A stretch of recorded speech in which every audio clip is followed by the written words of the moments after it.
எல்லார் வீட்லயும் இந்த காய்கறி வாங்கிட்டு வர சொல்லுவாங்க. வீட்ல காய்கறி தீர்ந்து போச்சு, வாங்கிட்டு வாங்க. சமைக்க எதுவும் இல்ல. அப்படின்னு சொல்லி எல்லார் மனைவிமார்களும் சொல்லுவாங்க. எல்லா அம்மாக்களும் சொல்லுவாங்க. அப்படி நம்ம காய்கறி வாங்கிட்டு வந்து சந்தைக்கு போய் நெறைய காய்கறிகள வாங்கிட்டு வந்து குடுப்போம். அத குடுத்துட்டு பார்த்தா, அவங்களும் சமைப்பாங்க, எல்லாமே பண்ணுவாங்கன்னு வச்சுக்கோங்களேன். இது மாரி நடந்துகிட்டே இருக்கும். ஒரு நாள் அவங்க வீட்ல இல்லைன்னா, நம்ம ஒரு கிச்சன் பக்கம் போனோம்னு வச்சுக்கோங்களேன்.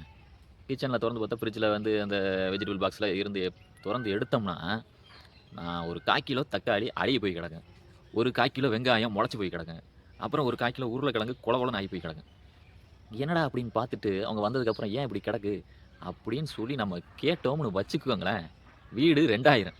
அதோட அவ்வளோதான். சோறும் கிடையாது, ஒண்ணும் கிடையாது.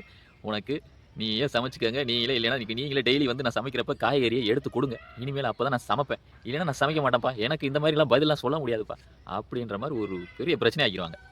இதுல ஒண்ணுமே பிரச்சனை ஆகுறதுக்கு ஒண்ணும் இல்ல. அவங்க என்ன பண்ணணும்னா, அந்த காய்கறி நம்ம வாங்கி குடுக்குறதுல வந்து எந்த காய்கறி கொஞ்சம் சீக்கிரம் அழுகப் போற மாரி இருக்கிறதோ, இல்ல கெடப் போற மாரி ஒரு மாதிரியா இருக்கிற காய்கறிய பார்த்து டெய்லி எடுக்கும்போது நல்லா தக்காளி கொஞ்சம் ஒரு மாரியா இருந்துச்சுன்னா, அந்த தக்காளிய எடுத்து குழம்பு வச்சுட்டோ, இல்ல அந்த வெங்காயத்த எடுத்து குழம்பு வச்சுக்கிட்டு இருந்தாலோ, அந்த கரெக்ட்டாவே இருக்கும். வீணா போகாது.